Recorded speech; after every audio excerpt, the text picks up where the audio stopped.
Here Jesus, ons is vanmôre baie dankbaar dat ons na U toe kan kom. U is die brood van die lewe. En geen mens kan van natuurlike brood alleen lewe nie.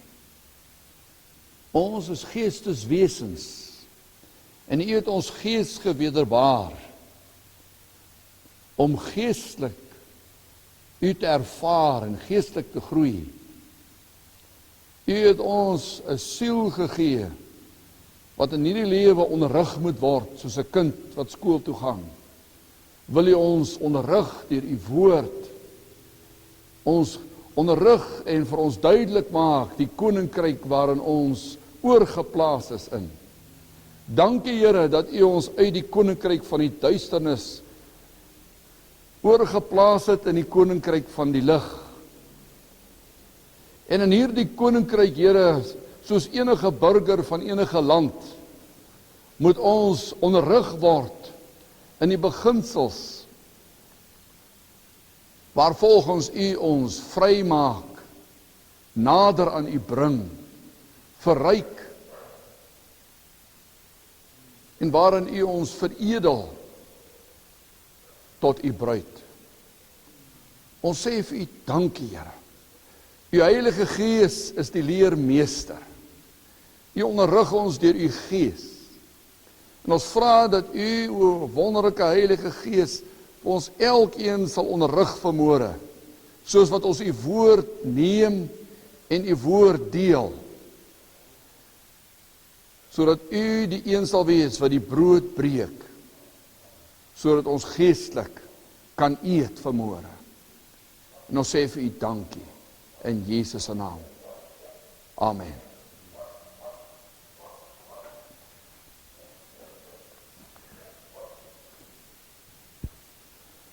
Nou ons is besig om 'n studie te doen in die boek van Kolossense. Eintlik die brief van Kolossense. Paulus het hierdie brief geskrywe in Rome terwyl hy onder huisarrest was. Waarskynlik vasgeketting aan 1 of 2 Romeinse soldate. Hy het redelike daar was redelike goeie toegang na hom toe gewees. In daai opsig was hy redelik vry gewees. Hy kon skryf wat hy wou. En ons weet dat Epaphroditus of Epaphras moes hom besoek het hom besoek in die tronk of in sy huisarrest. En hom vertel van die probleme wat ervaar word in die huisgemeentes. Spesifiek in die huisgemeente daar van Kolossense. Nou, die gemeente in Kolossense het bestaan uit dieselfde tipe mense as ons.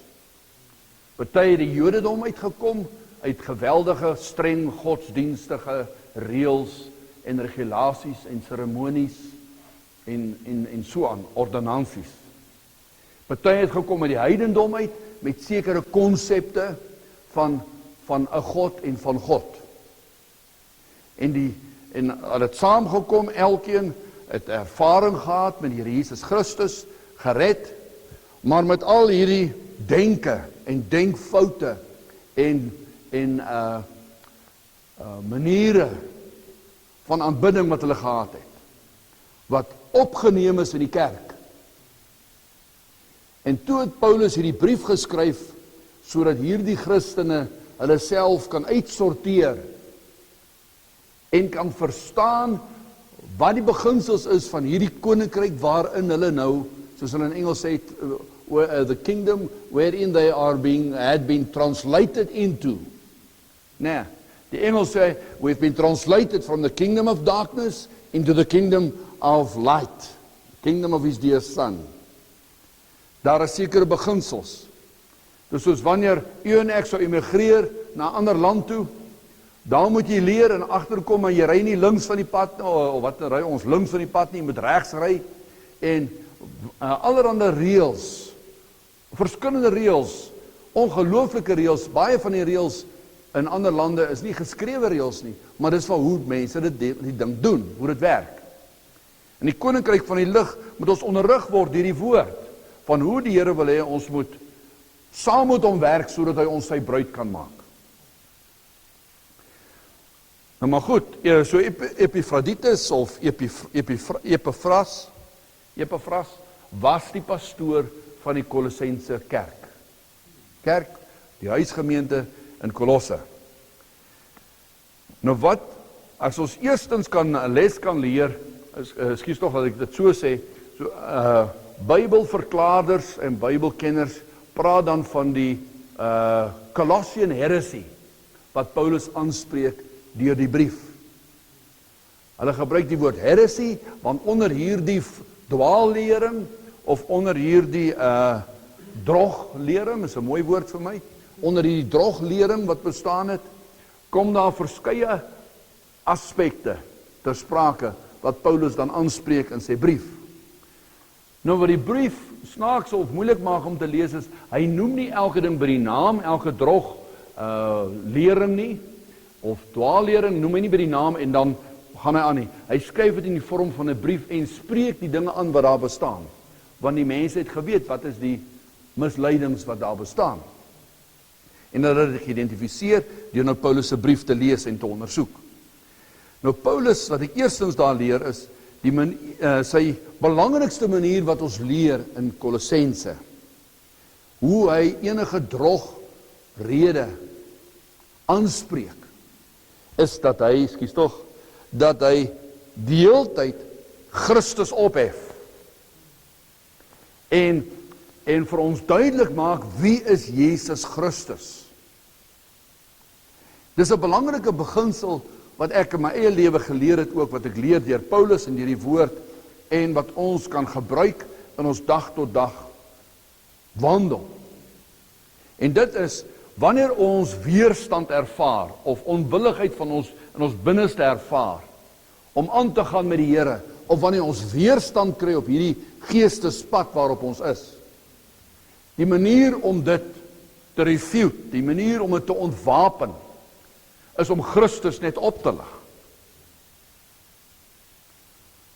In die binnekamer werk dit fantasties. Enige plek, maar ek praat om spesifiek die binnekamer, in die motor, enige plek, in die eie hart, werk dit fantasties, wanneer u weerstand of onwilligheid in uself ervaar, of u kom valse lering te, om net vir uself te sê, en dis waarom daai credo, wat ek vir u gesê het, wat in hoofstuk 1 van Kolossense voorkom,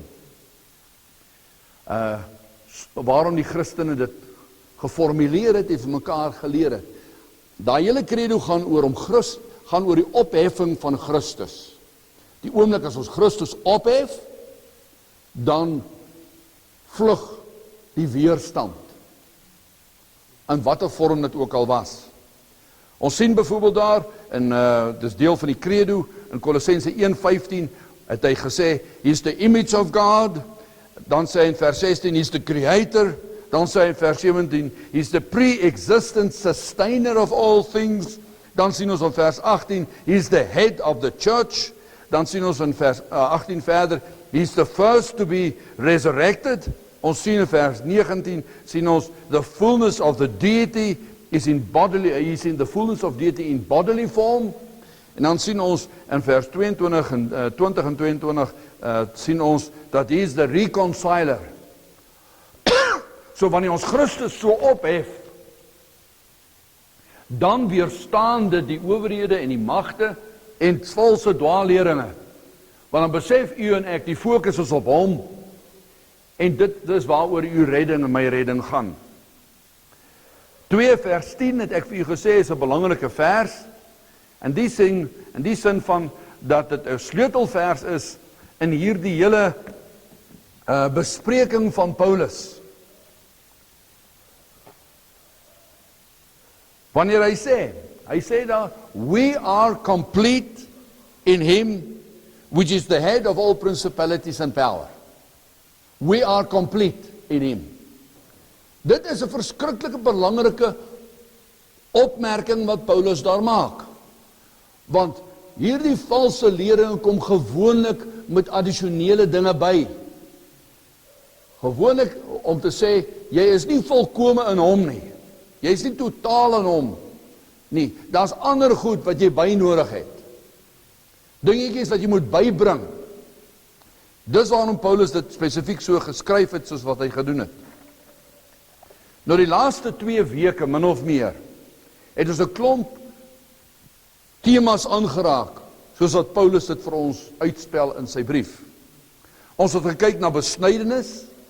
Ons het gesien dat besnydenis in elk geval nog nooit in die Bybel, van die Ou Testament tot en met die Nuwe Testament, nooit gegaan het oor die uitwendige ding nie. Oor die buiteding nie. Dit het nog altyd gegaan oor, soos hy daar in 2 vers 11 sê, circumcision made without hands. So het dit vir hom gegaan van die begin af. So gaan die evangelie van die begin af, van Abraham se tyd af. Het dit nie gegaan oor die uiterlike teken nie, want die uiterlike teken het geen waarde en geen krag gehad nie. Maar het gegaan oor die circumcision made without hands. Nou ons het gaan kyk na die komponente van wat 'n besnydenis is, en ons het gesien dat die woord besnydenis is in Hebreëus die woord mula, en ons het gaan kyk na die waal wat in mula, as jy mula skryf of spel, net om 'n deel van die komponente waaruit besnydenis opgemaak is te verstaan, sodat ons verstaan waaroor gaan besnydenis. Dan die volgende hoofthema wat ons na gekyk het, is legalism. King James vertaling praat van legalism, daar in hoofstuk 2, en in die of the law, die wet. Eintlik praat hy nie, gebruik nie die woord legalism, hy gebruik die woord the law. The law beteken legalism, as jy in die Hebreëus gaan kyk, en Afrikaans natuurlik wetties. Dan spreek hy dit aan, wettisisme, of legalism, was deel van die drogleer, of die dwaalleer, of die valse leer, wat onder die Christendom bestaan het. Afkomende van die Jodendom, en uit die heidendom, het hulle sekere reëls en do's en don'ts ingebring, om jou sogenaamd verder te kwalifiseer vir redding. Daarom het Paulus gesê, ons is volkome in hom. Ok. Nou ons kry gereformeerde wettisisme. Ons kry hervormde wettisisme. Ons kry Pinkster in die Pinksterwêreld wettisisme. In die charismatiese wêreld kry ons wettisisme. In die Wesleyaanse wêreld kry ons wettisisme. In my eie wêreld is ek baie keer wetties, stel ek vir myself sekere reëls. In my familie, in my groepie, stel ek maklik reëls op, of reëls waarmee ek ander mense meet. Van hoe geestelik is hulle, dink ek, of wat hulle tipe verhouding met die Here is. So ons kry wettisisme of legalism, sluip die heeltyd en voortdurend in ons midde in. Wat bestaan uit do's en don'ts, reëls, wat moet jy en wat jy nie moet doen nie, om jou sogenaamd te kwalifiseer, om meer aanvaarbaar te wees vir die Vader. Terwyl dit net Jesus Christus is, wat die Vader wil sien. Daarom moet ek in Jesus Christus inkruip. Ek moet in hom ingaan, deur my knieë te buig, en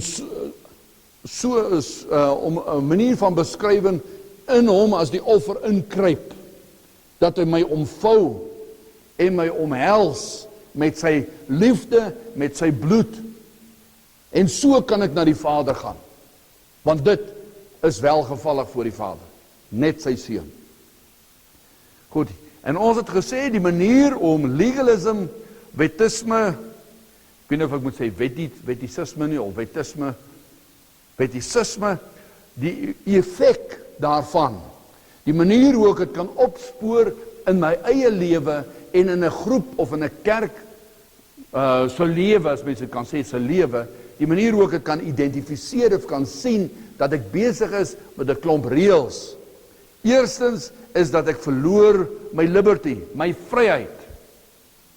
Die vryheid wat Christus vir jou gebring het en my gebring het, toe hy jou die eerste keer gered het, die oomblik as jy sien, jy begin het verloor, jy begin swaar trek in jou verhouding met die Here, moet jy weet, pas op, jy het geen rede om swaar te trek nie, want jy is volkome in Christus, kruip in hom in, skuil by hom, want deur hom is jy vir die Vader volkome aanvaar en welgevallig.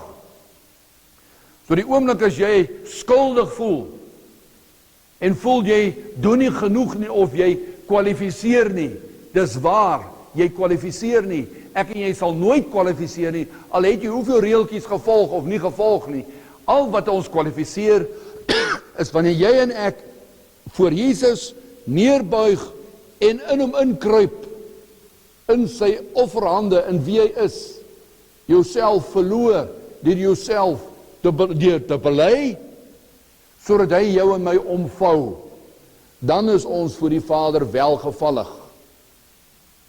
Ok, so die eerste manier hoe om wettisisme, legalism, as jy die wet probeer volg, as jy vir jou eie reëls gestel het, die eerste effek wat dit is, jy verloor jou vryheid, jou vrymoedigheid voor die Here.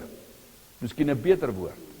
Die tweede een is, jy verloor jou blydskap, jou krag, want die woord sê, the joy of the Lord is your strength. So die oomblik as jy jou blydskap in die Here Jesus verloor, hoekom sal ons dit verloor? Want hy is alreeds as die welgevallige offer aanvaar. Hy is die offer wat die Vader gebring het vir ons. Die Vader was die hoëpriester wat hom geslag het, sodat ons in vryheid kan wees en kan weet, ek kort niks om aanvaar te wees deur die Vader as ek Christus omhels en vasgryp vir my redding nie. Daarom het ek geen rede om my blydskap te verloor nie. Onthou nou, ons blydskap vorm ons krag. The joy of the Lord is our strength.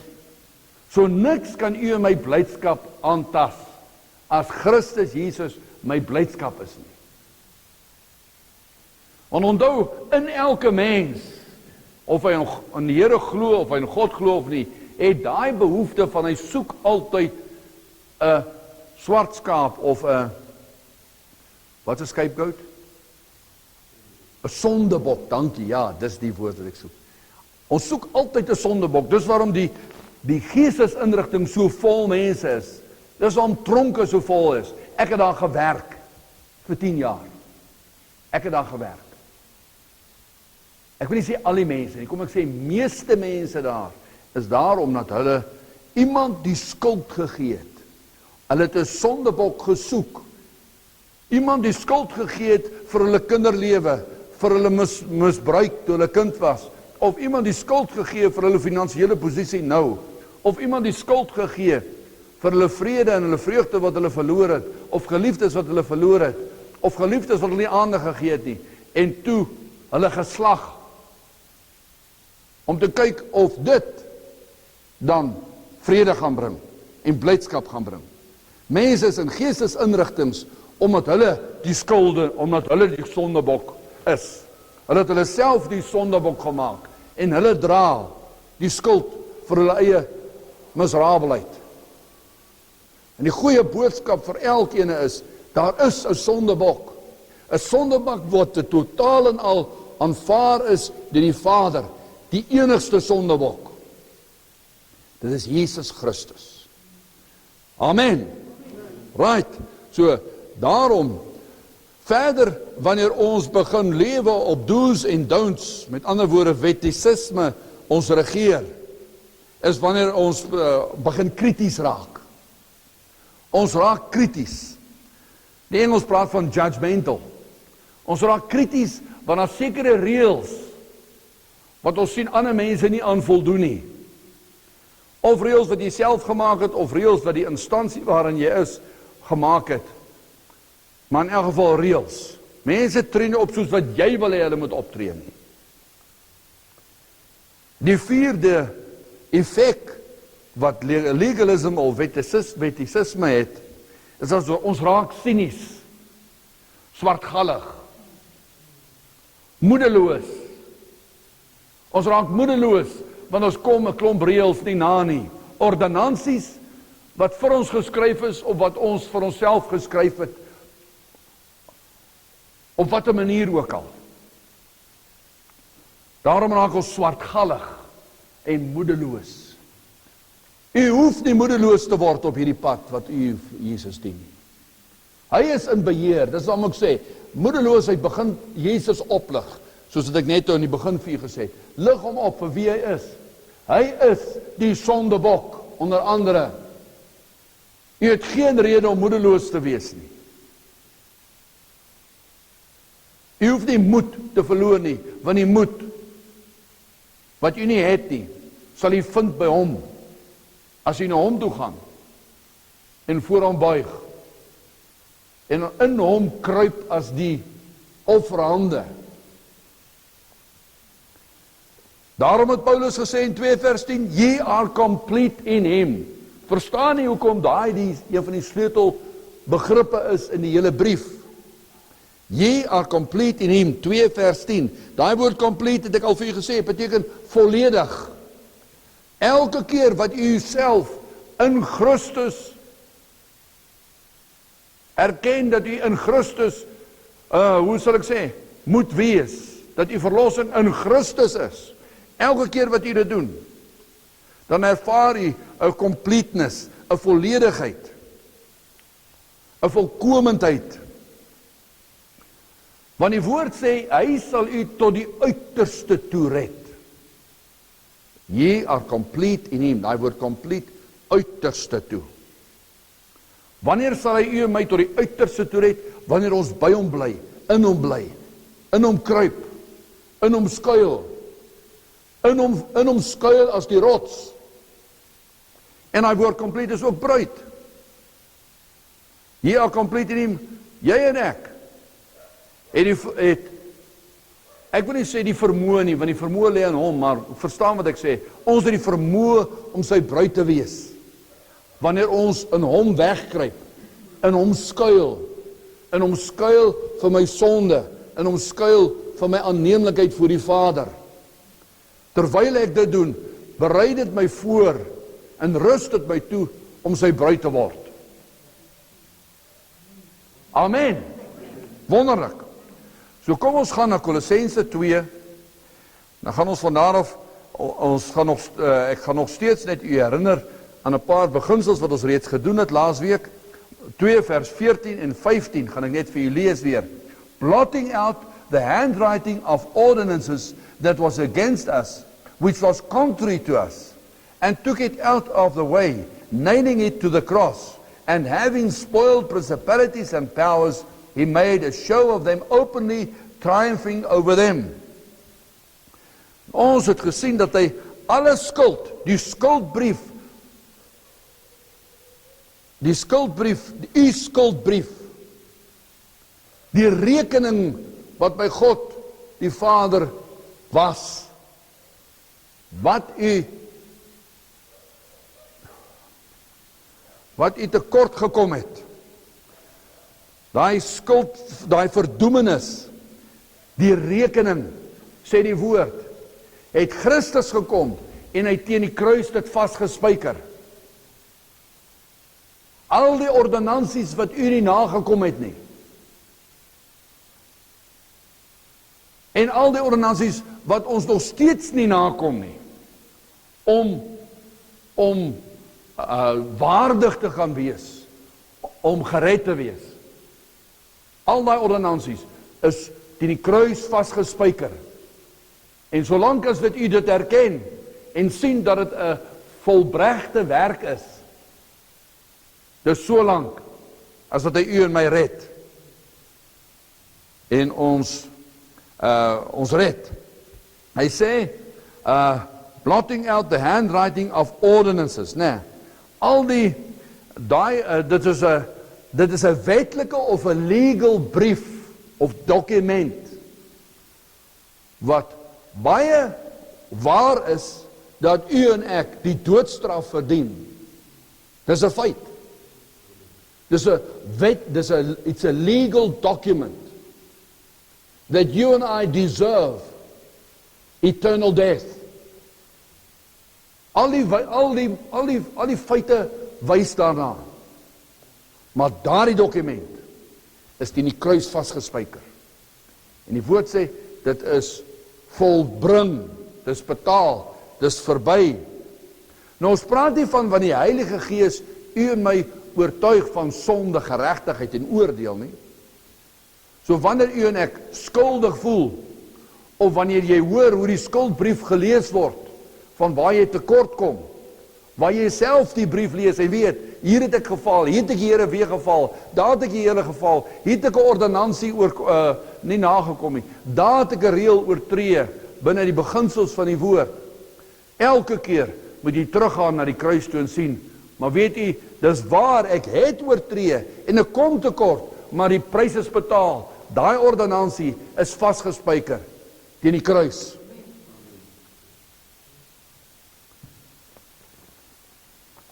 Wanneer hy sê, having spoiled principalities, het ons laasweek gesê, teen die einde laasweek, het ons gesien, die woord spoiled principalities, die woord spoiled, beteken, dat hy ons ontwapen het, dat hy nie ons ontwapen, hy die owerhede en die magte het hy ontwapen, hy het hulle oorwin, hy het getriomfeer oor hulle, sê hy, triumph over them. Dit beteken, dat hy soos 'n Romeinse generaal, in die terme van daai tyd, die Romeinse generaal vooruit beweeg, gewoonlik in sy strydwa, met groot eer en jolijt ontvang, en die mense in die strate het, wat noem jy daai, kranse wat hulle gevleg het?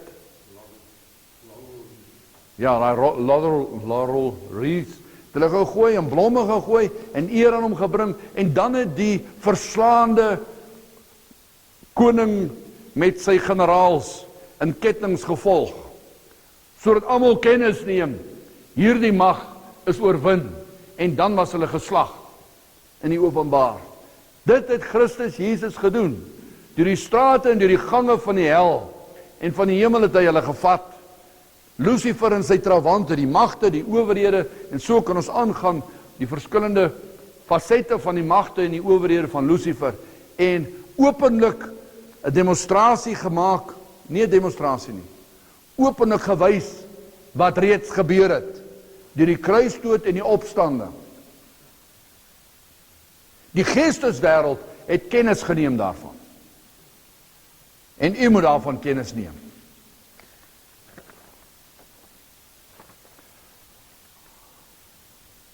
Oké, net hier sien wat Paulus gesê het verder. Ekskuus, ek blaai sommer oor, dis nie nodig nog nie. Dan wat van uiterste belang is dan vers 18, wat ons vandag dan verder begin. In vers 18 sê hy duidelik daar. Kom ons lees maar eers vers 17, so,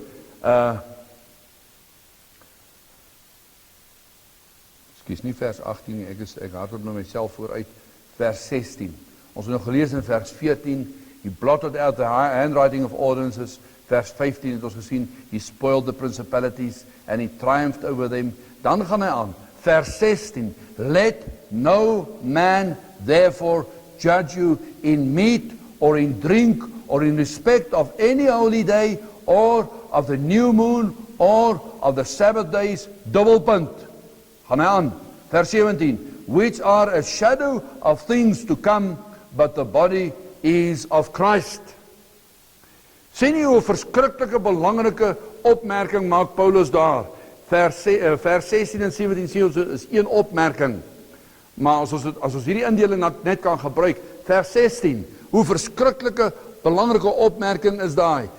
Daar moes eintlik uitroeptekens gewees het, wanneer hy sê, let no man therefore judge you.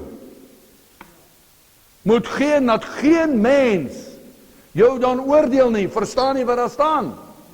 Uself en ek en ons teen ander. Laat geen mens, let no man therefore judge you in meat or drink or respect of a holy day or of the new moon or of the Sabbath. The Sabbath days. Dubbelpunt. Hy sê, want dit is net skadubeelde van die werklikheid. Verstaan jy dit? Dis net skadubeelde. Want al daardie dinge, jy kan hulle neerskryf, meat and drink, and holidays, and Sabbaths, and new moons. Al daai dinge het nie gepraat van iets nie, het gepraat van hom. As ons die skadubeelde sou bestudeer, so tyd het kan ons dit eendag doen, as ons na die skadubeelde gaan bestudeer het die skadubeelde een boodskap gehad, of het nou meat was, of het drink was, of het Sabbath was, of holidays, of new moon, het van gepraat van een persoon, en dit is van Christus. Die Christus wat sou kom, so het gepraat van die persoon van die verlossing, waarvan hierdie skadu's was. Dit was skaduwees. En ek wil amper sê, die kerk, in die sin van die organisasies, en mense, is soos Romaan spinnekoppe, hulle hardloop baie keer agter skadu's aan. Agter die skadewee aan. En nou hulle besig met die skadewee, terwyl Christus in werklikheid staan. So kom ons kyk, daar's byvoorbeeld 5 dinge. 5 things not to judge others about. 5 dinge wat ons daar lees in daai verse. Jy sal sien, die eerste een sê, moenie mense oordeel op grond van wat about meat en drink. En ek wil net vir u dit sê, ek baie vergeet, daai woord meat en drink, die woord meat beteken grazing, beteken nourishment, dit beteken brood. En drink verwys na die beker wat die Here Jesus Christus met ons gedeel het. So weer eens, die meat verwys nie na beesvleis, skaapvleis, hoendervleis, akkedisvleis, krokodilvleis of wat so vleis nie. Daai woord meat verwys spesifiek na die nagmaal, na Christus. Dit was die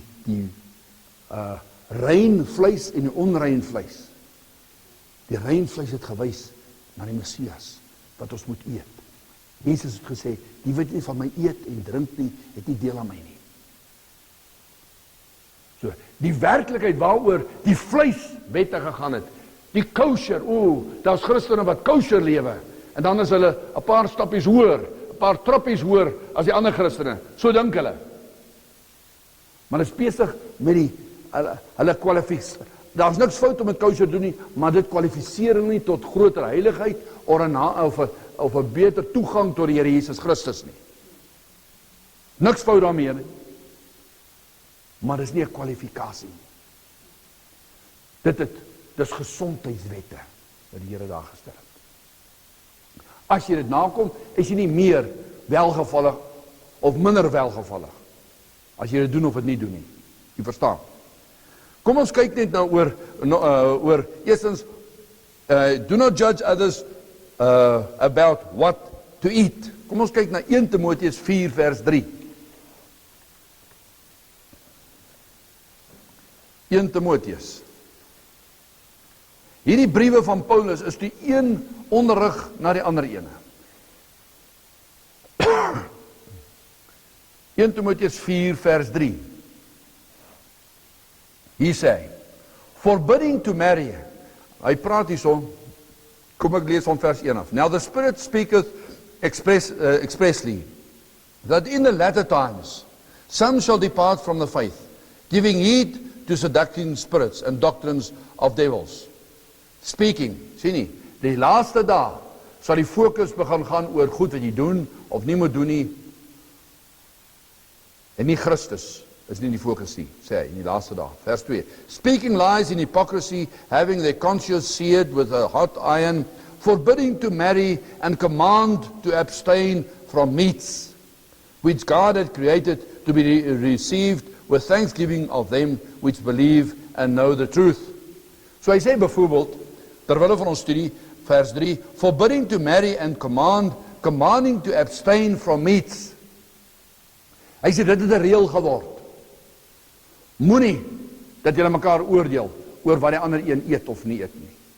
Fisies eet of nie eet nie. Jou verhouding met die Here Jesus Christus en jou volkomendheid in Christus hang nie af van wat jy eet of nie eet nie. En of jy groentesap drink heeldag of jy dit nie doen nie. OK. Verder in Romeine 14, kom ons gaan Romeine 14 toe. En u kan u vinger hou by Romeine 14, ons gaan net weer terugkom so intoe, so u kan maar 'n merkertjie daarin sit. Romeine 14.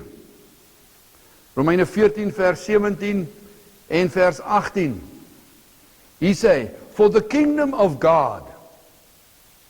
Nou, daai woord the kingdom. Daai woord the kingdom word so gespel. Is Judei, the kingdom is God self. As hy sê, soek eers die koninkryk van God en sy geregtigheid. Dan praat dit van die koning wat op die troon sit. Die allerhoogste God. So hy sê so, the kingdom of God, of die feit dat God op die troon sit, Yeshua Moshiach, het niks te doen met wat jy eet of wat jy drink nie. Dit het wel te doen, want eet en drink, fisiese eet en drink nie. Hy sê dit wel te doen with righteousness, peace and joy. En dit het ons al bestudeer. Hy sê, dit het te doen met die koninkryk.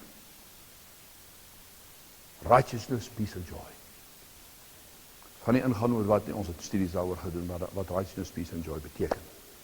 OK, so hy sê eerstens, moenie mense oordeel op grond van wat hulle eet nie, of wat hulle nie eet nie. Die tweede ding is, hy sê, moet hulle nie oordeel, ons kan teruggaan daar na Kolossense toe, Kolossense 2, vers 16, moet hulle nie oordeel op grond van wat hulle drink nie.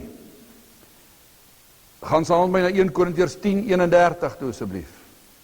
Alright, so daar het ons nou al reeds 'n versie gehad, né? Romeine 14 sê dit gaan nie oor wat jy eet en drink nie, daar's dit bevestig, die drinkstorie. 1 Korintiërs 10:31.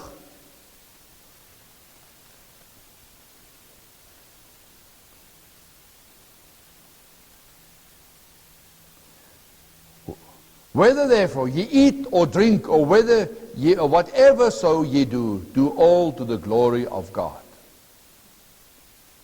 Wat jy ook al eet en drink, moet ons doen in dankbaarheid teenoor die Vader. Right. Glad nie reëls oor wat jy drink nie.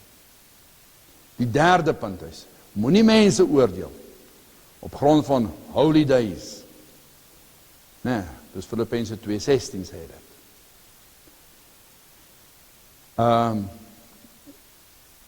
Die holy days en die volgende sê new moons, the new moon festivals.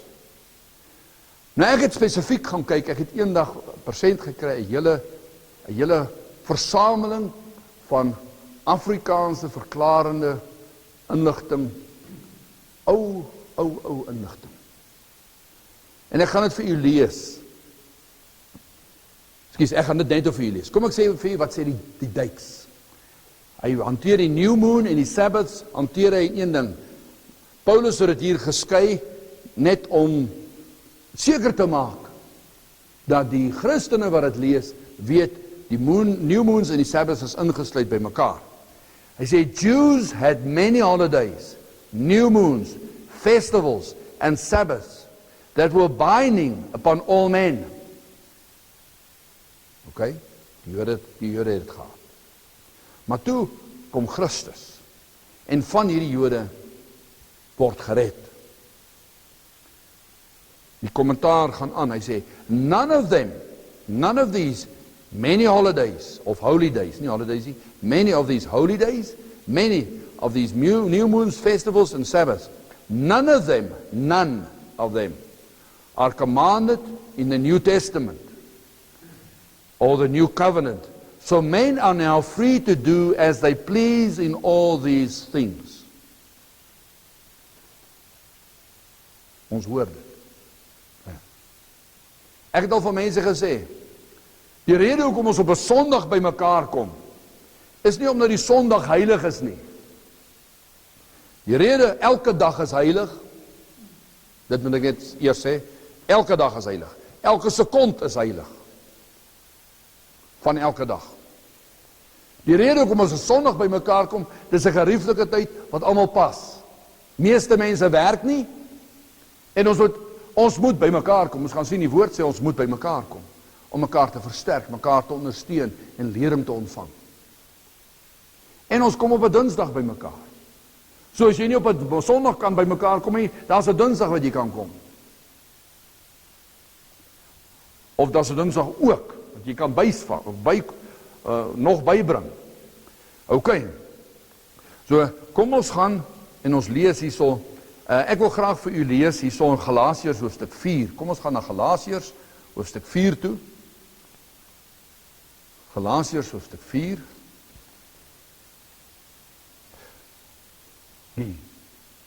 Op my tafel is 'n stapel boeke wat ek met 'n rek vasgemaak het. Bring dit vir my asseblief. As nie omgee nie. Galasiërs hoofstuk 4.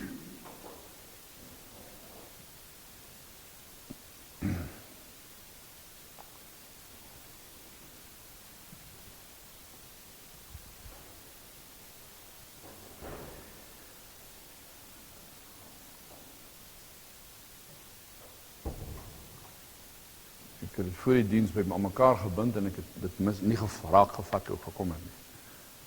Galasiërs hoofstuk 4 vers 9 tot 11 en 12. Gaan ek eers vir u in die King James lees. Galasiërs hoofstuk 4 vers 9 tot en met 12. But now, after that ye have known God. Nee, hy sê nou dat julle die Here ken. Or rather are known of God. Of kom ons sê eerder, God ken jou. Ook.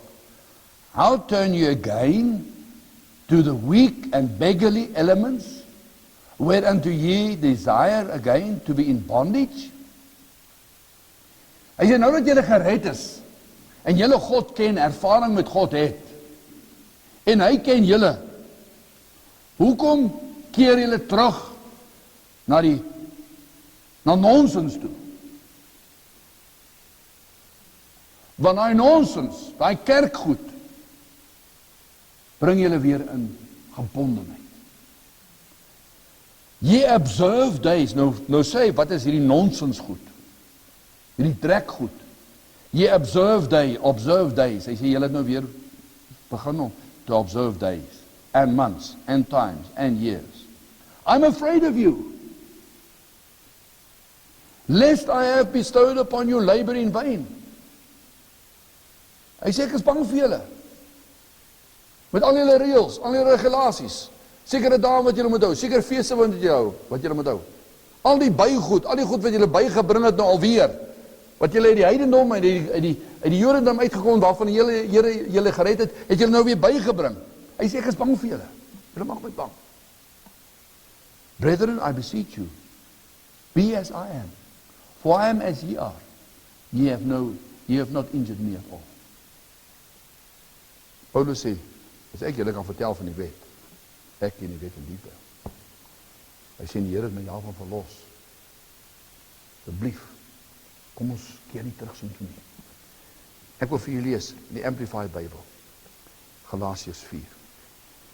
Die Amplified Bible is in baie opsigte, soos die King James Bible, net met meer omskrywings by,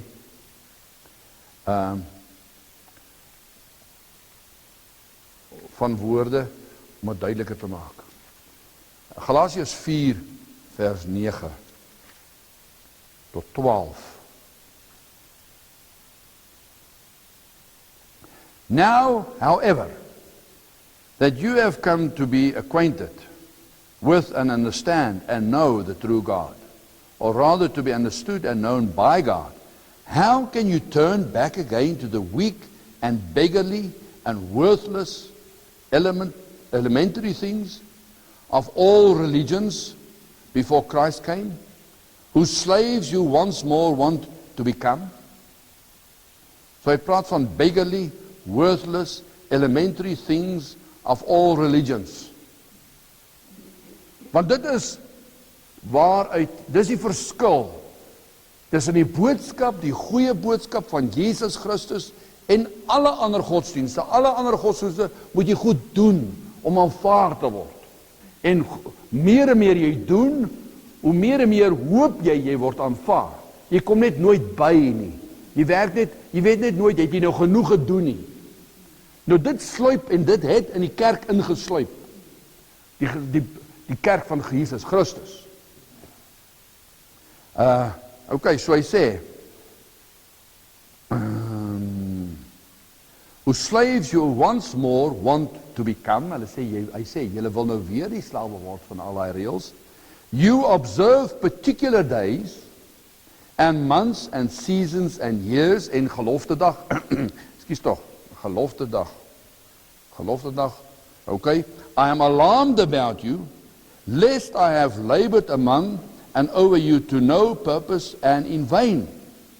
Brethren, I beg of you, become as I am, free from the bondage of Jewish ritualism and ordinances, for I also have become as you are a Gentile. You did me no wrong in those days. You did me no wrong in those days. Do not do it now.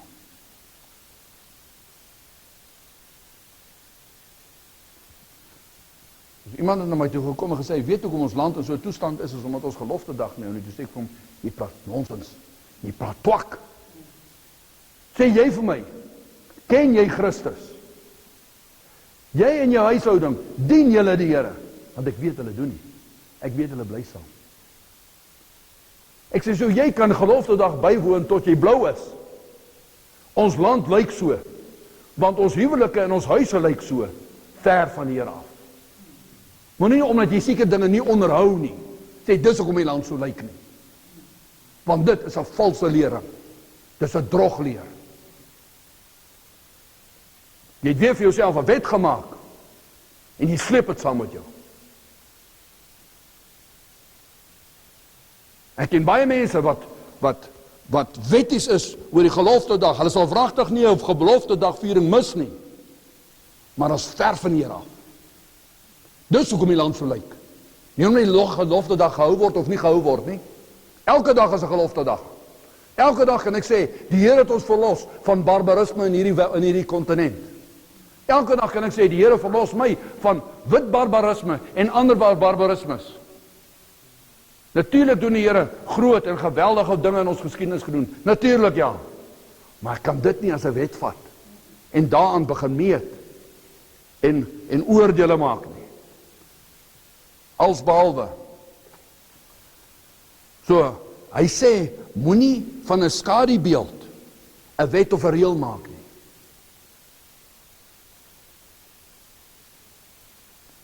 Of 'n kwalifikasie maak nie. Met ander woorde, die hou van Sondag of geloftedag of een of ander spesifieke dag. Dit is 'n wet maak nie. Die skadu is als van Christus. Wie se werk was gewees 16 Desember? Christus Jesus se werk. Hy het 'n werk gedoen.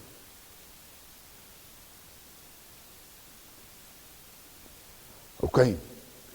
So, kom ons lees. Ek wil vir julle lees hier Galasiërs 4. Wil ek vir julle hier uitlees, Galasiërs 4.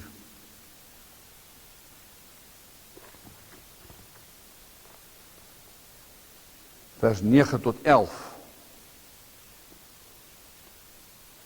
And now that you have found God, or I should say, now that God has found you, how can it be that you want to go back again and become slaves once more to another poor, weak, useless religion of trying to get to heaven by obeying God's laws? You are trying to find favor with God by what you do or don't do on certain days or months or seasons or years. I fear for you. I'm afraid that all my hard work for you was worth nothing. Dear brethren, please feel so as I do about these things, for I am as free from these chains as you used to be. You did not despise me then, when I first preached to you. As jy gaan lees hoe absoluut erg Paulus hieroor is, dan sal jy verstaan die passie wat ek ook daaroor het. En jy kan saam met my asseblief gaan, kom ons gaan na Romeine 14.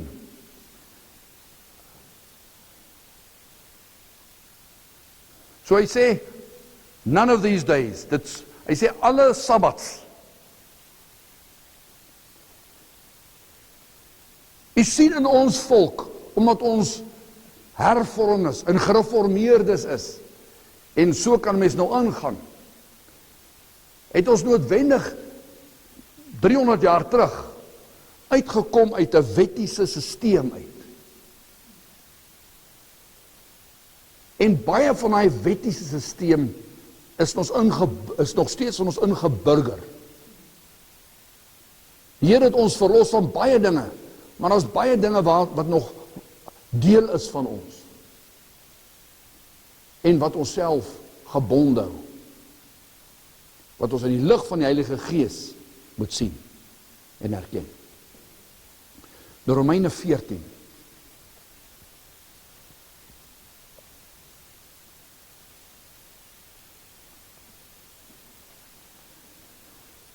Vers 5 en 6.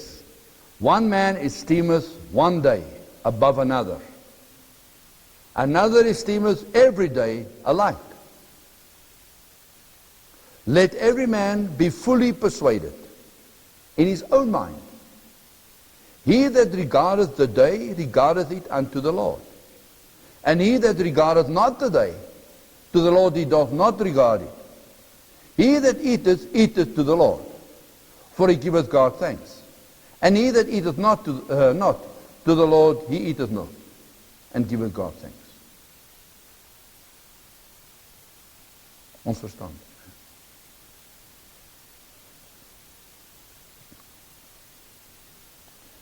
Nou wat wel belangrik is, want hierdie vryheid kan jy nou weer 'n reël maak van. Jy sien, ons maak altyd reëls. Ons kan, van wat ek nou gesê het, weer 'n reël maak. En so vry wees, dat ons aan die ander kant in die dieptes inval. So kom ons gaan kyk na Hebreërs 10. Dat ons vir onsself grense, Bybelse grense daar stel, waarbinne ons beweeg. Hebreërs 10.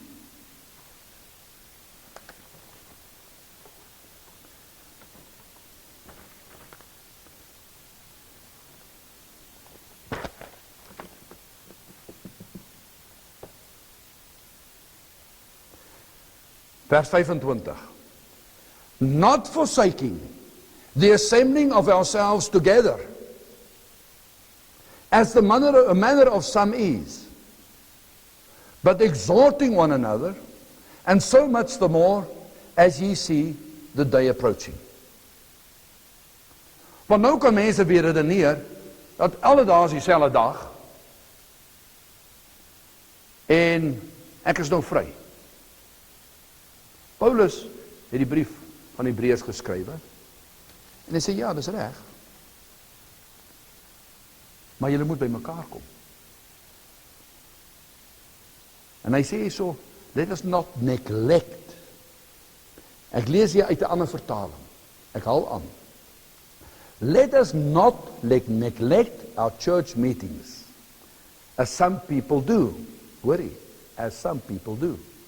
But encourage and warn each other, especially now that the day of his coming back again is drawing near. Hoorie. Hy sê, neglect not your church meetings, as some people do, but encourage and warn each other. Nou wil ek vir u uit daai stel Afrikaanse dokumente lees, die eerste predikante mee bewapen was. Ek haal aan. Dis die 33 Afrikaanse vertaling met verklarende dokumente daarbij. Verder het die Christen, dis die verklaring oor hierdie versie. Verder het die Christen ook 'n verpligting teenoor die gelowige gemeenskap, teen die versuim van die onderlinge byeenkoms, waarna reeds in verwys is, waarin die Christen leer verkondig word, waarsku ook. Sommige het, hy gee ander verwysingslandinge oor, sommige het toe hierdie brief geskryf is, alreeds die gewoonte van nalatigheid ten opsigte van die erediens gehad. So 2 dinge is belangrik. Hy sê, moenie julle onderlinge byeenkomste verwaarloos nie. Ons kom op 'n Sondag by mekaar, en ons kom op 'n Dinsdag by mekaar. Almal weet dit. Dis wat min of meer almal pas. As situasies sou verander, en ons moet op ander dae, ek sê nou maar net, kom ons sê, Woensdae en Saterdag by mekaar kom, dan doen ons dit so, want alle dae is dieselfde dag. OK. Verder, die tweede belangrike ding wat hy hier sê, hy praat daarvan die verantwoordelikheid wat ons as gelowiges het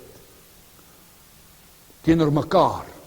Hy sê daarso, let us not neglect our church meetings as some people do, but encourage and warn each other.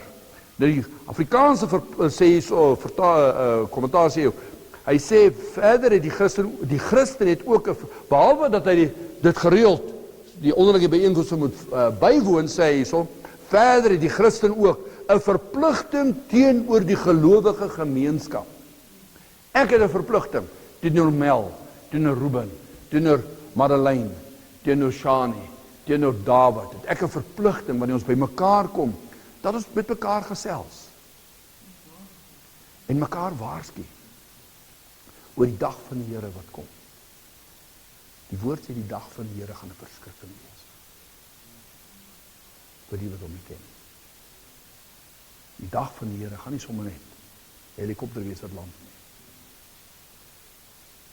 Die dag van die Here gaan die elemente vir die woord gaan reageer.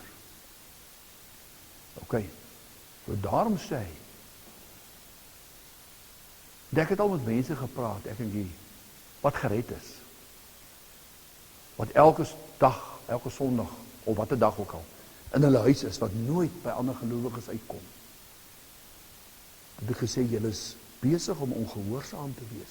Julle volg nie die boodskap wat die Here het nie. Wonderlik dat julle die Here dien op julle eie. Die woord sê, jy het 'n verantwoordelikheid teenoor die liggaam van Christus. Teenoor die gemeenskap van die heiliges. Is jy geroepe toe? Jy moet. Hy sê so, jy moet gaan, sodat jy saam met die ander gelowiges na die woord lering kan hoor, en mekaar kan onderskraag, en mekaar kan aanmoedig. En mekaar kan waarsku. So jy is nie, dis om ons skape is. Jy is nie gered om op jou eie rond te ry, en jou eie ding te doen nie. Jy is besig om lynreg teen die beginsels van die woord op te tree. Lynreg. Jy het 'n verpligting teenoor die gelowige gemeenskap. En as jy nie in een is nie, weet jy daar uitkom. Hoe vinnig is wat jy, hoe bene jou kan dra. Ek wil vir u die 33 vertaling lees. Op Hebreërs 10:23 wil ek vir u lees. Die 33 vertaling. Hier sê hy: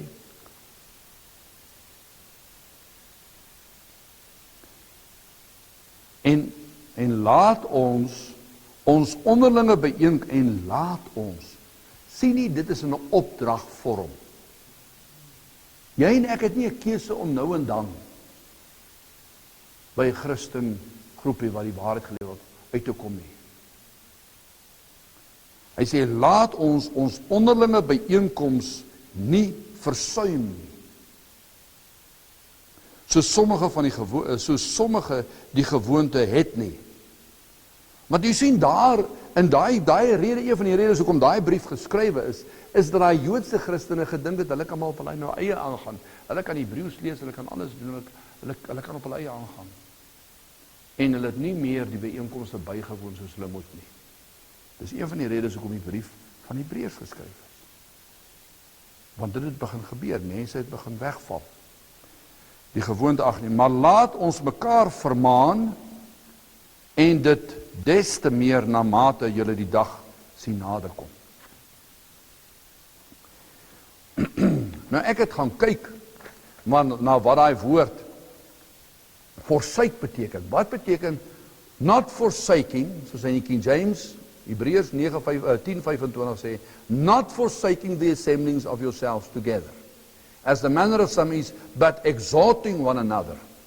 So hy gee twee hoofelemente vir my daar. Hy sê not forsaking the assembling, en dan sê hy verder, if you do not forsake, en dan sê hy maar exhort one another. Kom ons kyk net basies wat daai twee beteken. Daai woord forsake is die woord neglect, beteken verwaarloos. Nou wanneer verwaarloos jy iets, is wanneer jy aan ander gee nie, wanneer jy dit net los,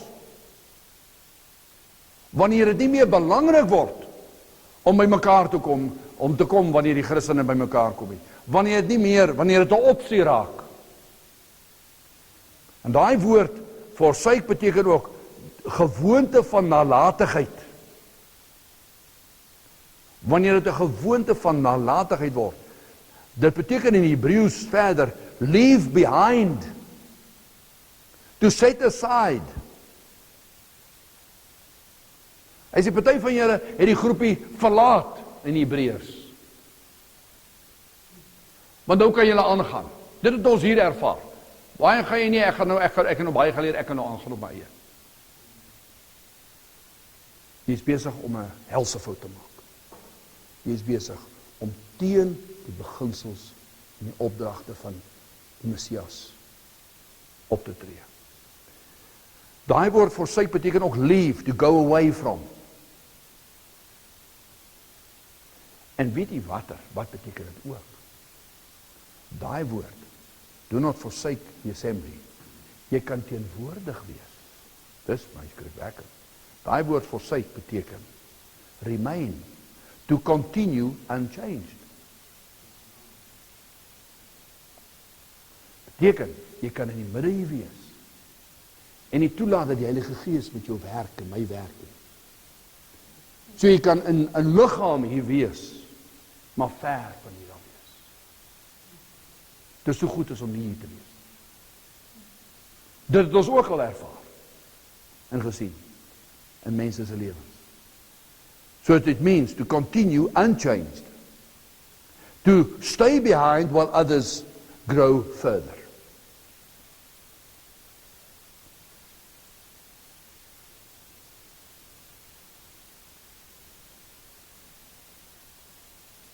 Dis skryf ek, né?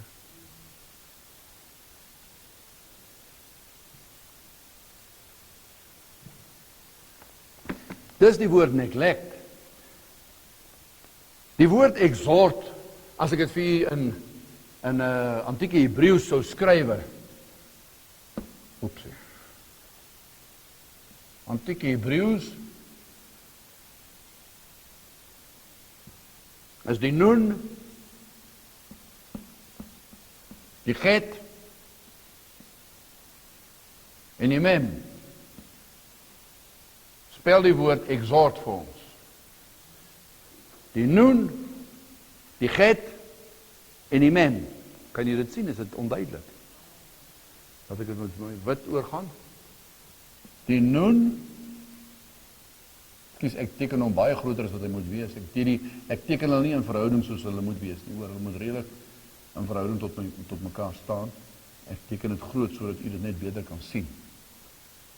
Die nun, die het en die mem.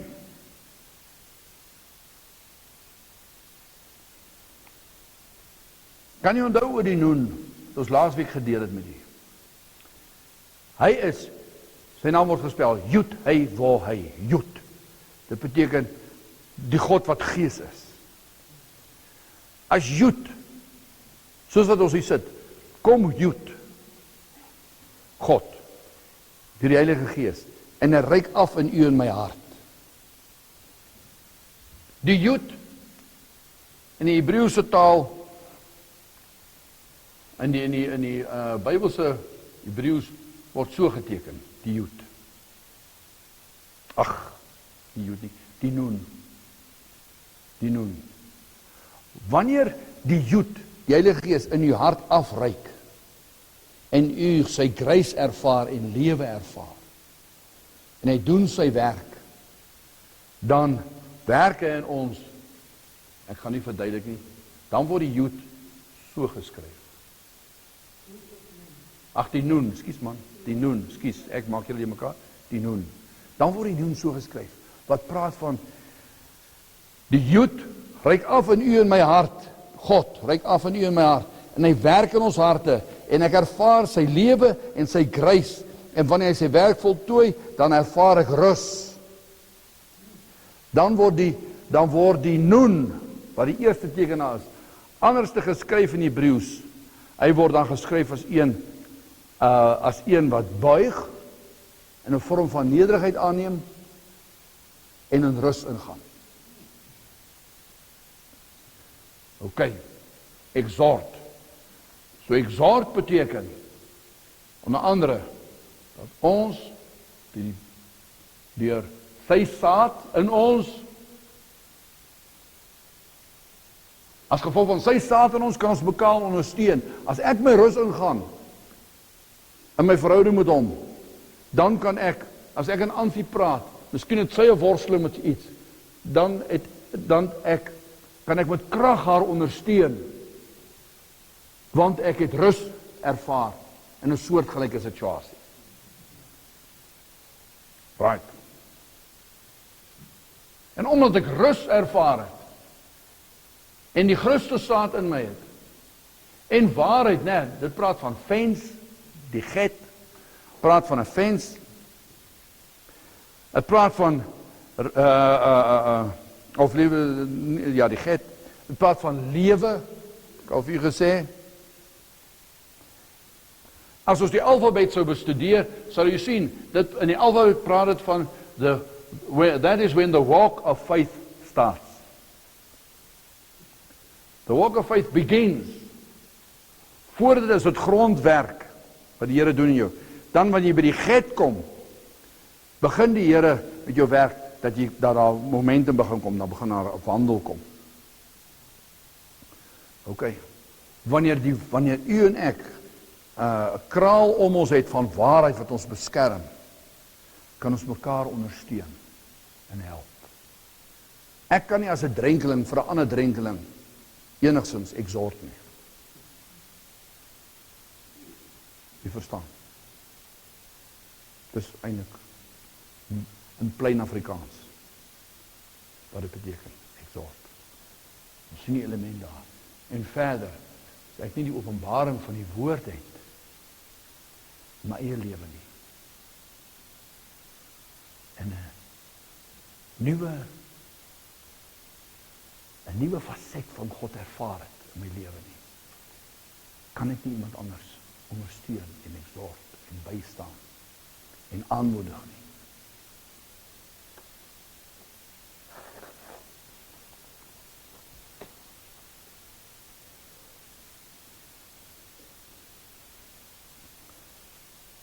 So daai woord exhort beteken encourage, dit beteken warn.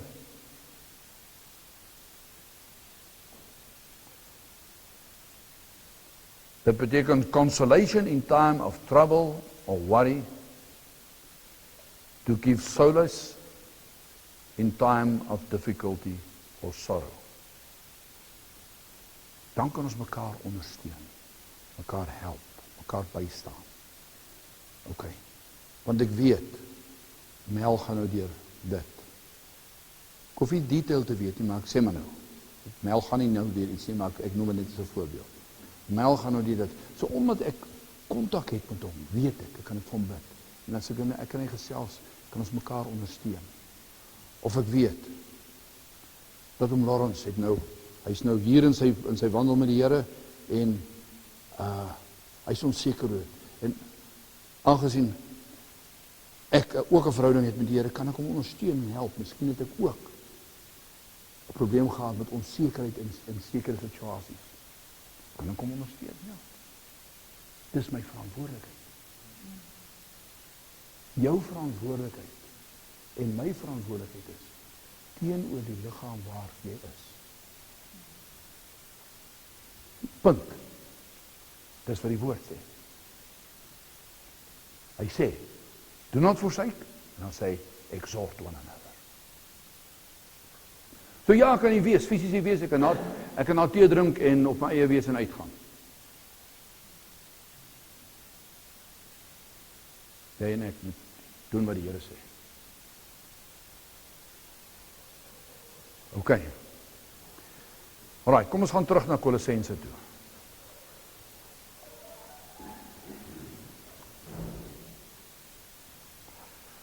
Right, dis net 4, dis nie 20 nie. Kolossense 2 vers 17. Hy sê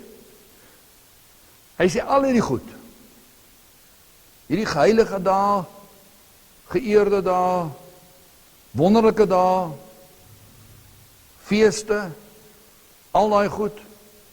Hy sê, let no man therefore judge you. Hy sê, because all of these things, sê in vers 17, are a shadow. Dis 'n skadu.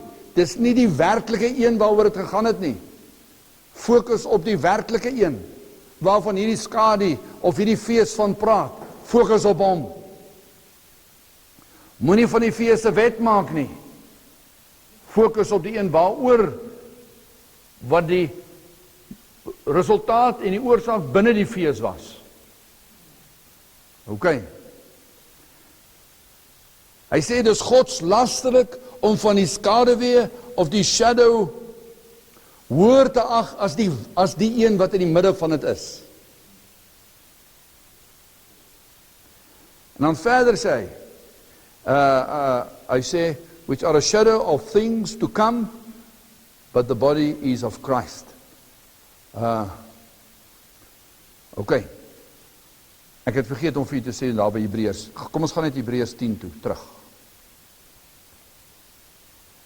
Vergeet om vir u te sê, hou die plek daar, Hebreërs 10.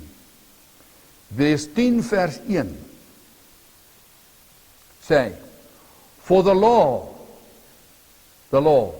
daai woord the law, sê die rabbies, wat gered is, kan jy vervang met legalism. Dit is Joodse kommentaar wat so sê. Ok, so hy sê, for legalism, having a shadow of good things to come, and not the very image of the things, can never, with those sacrifices which they offered year by year continually, make the comers thereunto perfect. So hy sê, legalism, in watter vorm ook al is, kan jou nie perfect maak nie. Daai word perfect beteken uttermost. It cannot save you to the uttermost. They cannot make you the bride. They do not qualify you.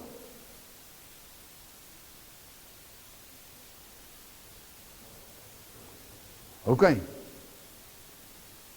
En ek wil weer sê, hierdie legalism, het ek het met die studies al vir jy duidelik gesê, en vir jy duidelik gewys, en ek kan vir jy verder in die woord wys, legalism sluit in dresscodes, haarstyle, sekere dieete wat jy moet volg, of wat ook al. Jy kan dit doen met die grootste graagte. Jy kan doen net wat jy wil.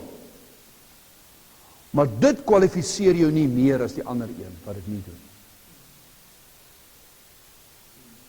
Jy kan jouself aantrek soos Humpty Dumpty. Dit is wat jy voel, hoe die Here in jou hart met jou praat, doen dit. Maar dit kwalifiseer jou nie. En sal jou nie red tot die uiterste toe.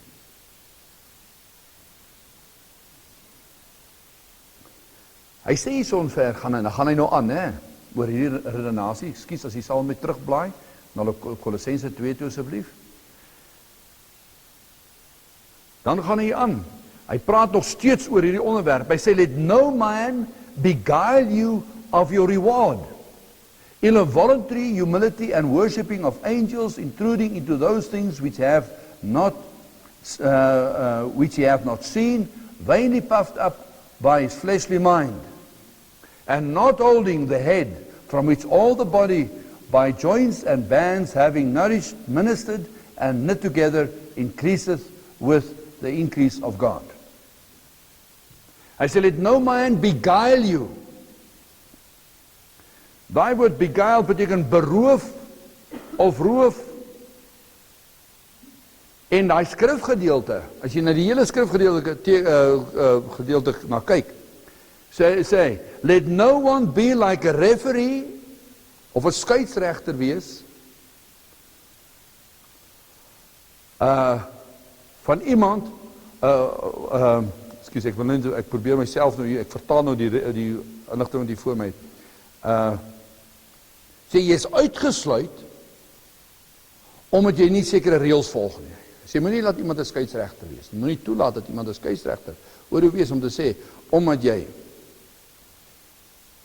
nie hierdie goed volg wat ek nou gesê het nie. Omdat hulle praat van, hulle volg dinge, hulle volg inligting wat hulle gekry het deur gesigte wat hulle gesien het van engele of besoeke wat hulle gehad het van watter geestelike ook al, en jou skeieregter oor jou speel oor die inligting wat hulle gekry het in daai gesigte. Hoor u duidelik wat ek sê?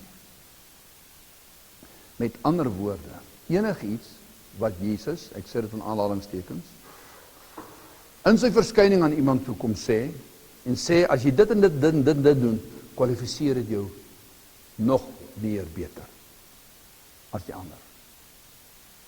Hy sê, moenie dat iemand jou beguile daar. Want dit wat die Here gesê het, het hy klaar gesê. Wie is dit? Afgehandel.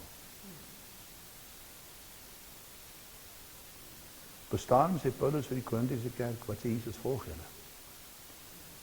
Feit dat jy besoeke van Jesus gehad het, en die feit dat jy Jesus se gesigte gesien het, 'n gesigte gesien van hom, en spesifieke inligting gekry het van wat jou beter gaan kwalifiseer, moenie daardeur beguile word. Hy sê dit in 'n opdrag vir hom, hy sê, let no man beguile you. So moenie laat iemand kom en jou redding verkleineer en jou oorgawes verkleineer wat in lyn is met die woord en met jou verhouding met hom, omdat hulle sogenaamd ander openbarings gekry het, nuwe kennis en nuwe inligting en ander inligting en addisionele inligting gekry het nie.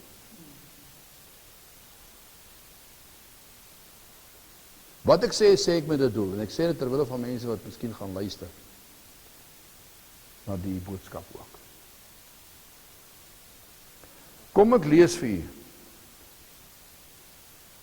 in die Amplified Bible, om dit wat ons nou gesê het, net dat ons streng by die woord hou. Galasiërs, nie Galasiërs nie, man. Kolossense 2 vers 18 en 19. Let no man defraud you.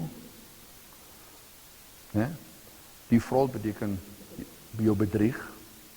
Let no man defraud you by acting as an umpire and declaring you unworthy and disqualifying you for the prize, om in die bruid te wees, insisting on self-abasement and worship of angels, taking his stand on visions he claims he has seen, vainly puffed up by his sensuous notions and inflated by his unspiritual thoughts and fleshly conceit.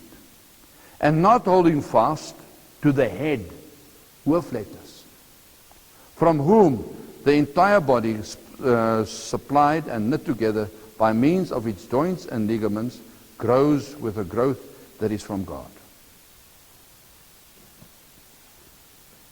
Met ander woorde, hou by die teksboek. Hy sê, want as iemand na u toe kom en sê hulle het besoeke gehad van die Here, wat nuwe kwalifikasies of ekstra kwalifikasies bygevoeg het, om meer aanvaarbaar te wees, daar praat hy nogal, in daai vertaling praat hy van the prize, die bruid, om sodat jy die bruid maak, want so en so het 'n besoek gehad van die Here. Hy sê, let no man beguile you. Hy sê, kom ons hou by die hoof van die liggaam wat Christus is. Met ander woorde, kom ons lig hom op, kom ons aanbid hom, kom ons hou by hom, en by sy skrif wat hy reeds openbaar het. Want jy kan nie meet die visies wat ander gehad het met die sogenaamde bygevoegde kwalifikasies nie.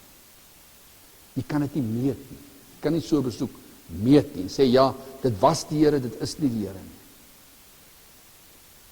Of die besoek was veronderstel net om 'n persoonlike besoek te wees vir daai persoon, eerder as om dit nou te maak vir 'n groep of vir 'n organisasie nie. So hy sê, laat niemand julle beroof en laat niemand 'n skeieregter wees. En sê julle is die prys ons sê, omdat julle nie hierdie ekstra goed by hierdie nuwe openbaring volg nie. Hy praat hier van die verering van engele. En die kommentare sê dat daar moes mense gewees het wat binne die Christenkerk was, wat kontak gemaak het met engele, en begin praat het van engele wat as bemiddelaars optree, en iets vir die mense heil kon bydra. Ek weet as televisieprogramme waar daar wat Christene, net omdat hulle met hierdie vrou so mooi aangetrek is, en so opgedoen is, en nie soos 'n heks lyk nie, terwyl sy eintlik een is, en sy allerhande goed sien, die feit dat sy kan sien, kwalifiseer nou in die Christenkerk. En hier spreek Paulus dit baie duidelik aan. Hy sê, die verering van engele, mense wat engele gesien het en inligting van hulle af kry, asof Christus nie genoeg is nie. Right. Onthou. 2 vers 10. You are complete in him. Hy sê, en nou vers 2 vers 18 sê, intruding into those things. Sien nie daar vers 18? Dit is waarom die kommentare sê, hierdie mense binne die kerk moes toegetree het en intrude, hulle het oortree, hulle het die geesteswêreld binne gegaan en sekere inligting gekry en uitgekom en vir mense en die Christene vertel van hierdie belewennisse, die geestelike ervarings wat gehad het, en dat hierdie inligting wat gedeel was, wat hulle deel met die mense en deel van die kerk maak, kwalifiseer jou. Sien nie die gnostisisme wat die hele tyd inkom, wat jou nou beter kwalifiseer, sogenaamd. En dan nou skeidsregter oor jou speel, as jy dit nie aanvaar nie, en dan sê jy gaan die prys nie maak nie. Dis een van die ergste oortredings. Om mense te mislei. Hy praat hier van so hulle die demoniese wêreld eindig maar betree en 'n roem op kennis wat hulle gekry het van wesens. En dan praat hulle, die kommentare praat van misleidende sieners. Ja, jy kan nie vir iemand sê hy het nie gesien nie. Maar dit wat hy gesien het, moet gekwalifiseer word in die woord, deur die woord. Dit wat hy gesien het en beleef het, as dit nie in lyn is met die woord nie, is dit drek. Moet dit nie deel maak van 'n dwaal, dat dit deel word van 'n dwaallering nie. Hierdie misleidende sieners het allerlei visioene en gesigte en wesens gesien, en selfs, ek skryf van aanhalingstekens, Jesus. Jy kry demone in die geesteswêreld, wat hulle self Jesus noem. Daar's Portugese wat sy naam Jesus is. Wat die Here dien, of wat die Here nie dien nie. Maar die naam Jesus is redelik bekend. Ons praat van Jesus Christus van Nazareth. Ons praat in die Yeshua Mashiach. So hy word gekwalifiseer. So hy sê, moenie dat mense julle oordeel, omdat hulle sogenaamde kennis, sekere kennis kry, wat jou eerdere kandidaat vir die bruid maak, as nie. Die Amplified Bible praat daar van the prize. Ek het dit vir u gelees. Vers 18, sê hy verder, Wynnie puffed up by his fleshly mind. So hulle is baie trots hieroor, oor hierdie geestelike ervarings wat hulle gehad het, hierdie besoeke wat hulle gehad het. Hoogmoedig daaroor, hy sê eintlik, versteek hulle nie is eintlik hierdie hoogmoed, of hierdie waan van grootheid, die feit dat hulle die geestelike ervarings gehad het nie. Daarom sê in vers 19, and not holding the head, hoofletters, from which, gaan hy aan, met hoofletters skryf hy daai, the head, Jesus Christus, die kop van die gemeente, die kop, die brein, die een wat die lewe en reaksies en hoe mens ook al die funksies van die brein, van die kop, tot die liggaam kan beskryf. Alles gaan heeltyd terug brein toe. Al jou ervarings, en al die ervarings in die brein gaan na die liggaam toe. Daarom sê Paulus die heeltyd, hy sê dat afgewyk van wie Christus is. En daarom sê hy in Galasiërs, hy sê ek is bang vir julle. Dat julle begin afwyk van wie Christus is. Raak ek bang vir julle. Daarom is het hy daai credo ingesluit. In Kolossense 1 vers 15 tot 20 het hy die credo ingesluit. Want het sê vir ons duidelik, wie is Christus? En ek het vir u gesê, een van die sleutelverse, u kan 'n ander vers ook vat, wat daarop neerkom. Maar vers 10 sê baie duidelik, you are complete in him, which is the head of all principalities and powers. So sy afgehandelde, volbregte werk is volkome. U het niks ekstra nodig nie. Niks wat u kan byvoeg nie. Die oomblik as ons goed begin byvoeg en toelaat om by te kom, is ons besig met drogleer, dwaalleer, valse leer. Hou by die skrif. Daarom in die vorige organisasie het ons gesê, wat julle nou sê, is drogleer. Wat julle gesien het in die geesteswêreld, het niks met ons uit te waai, as dit nie in die woord gefundeer is nie. Wys ons die woord, dan buig ons. Wys ons nie die woord, dan vertrek.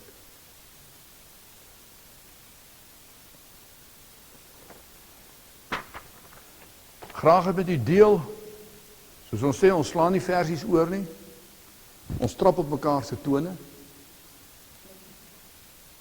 en, ja, ons tone is maar die tradisies en die goeders, en, wat sal ons dan sê van hierdie dinge? As God vir ons is, wie kan teen ons wees? So as u miskien aangetas, betas voel, gaan kyk na die skrif, en gesels met ons, as dit nodig is.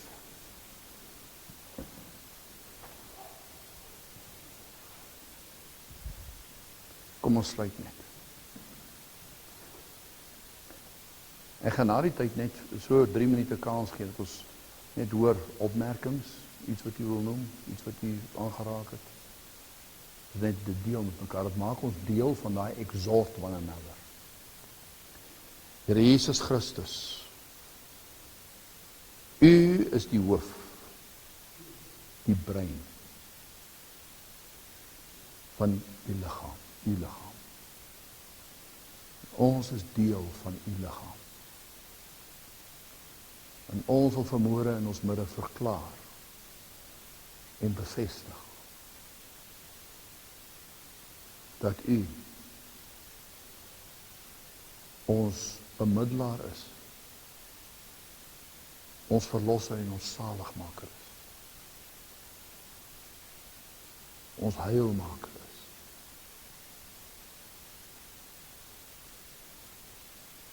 U is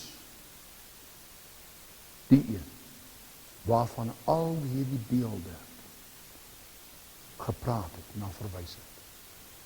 Of het was Sondag, of Sabbatdag, of feesdae, of belangrike dae in die geskiedenis. Here, u was die senterpunt daarvan. En as ons u in die midde daarvan mis, met baie reëls wat ons ingebring het,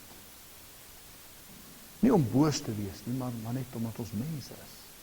Vra ons dat u ons reëls, of ordonnansies, eie wette, waar ons u oortree, dat u dit vir ons duidelik sal uitwys. En dat ons u elke keer sal terugplaas in die senterpunt van ons doktrine en van ons wandel met u. En help ons, Here, dat ons onderlinge byeenkomste nie sal verwaarloos nie. En dat ons mekaar sal versterk en sal moeite doen om met mekaar te gesels, om mekaar te ondersteun, om mekaar te bid, om mekaar by te staan. En mekaar te herinner, en mekaar te waarsku. Dat die dag van die Here is vandag nader as gister. En die dag kom. So ons luister na hoe die winde huil om die hoeke van hierdie aarde. En dan blaas die wind van hierdie kant en dan van daai kant. En dan van die kant. Dan weet ons, die dag kom nader. Baie, baie dank vir die liefde, die teenwoordigheid, die krag van die Heilige Gees om ons lewens te werk.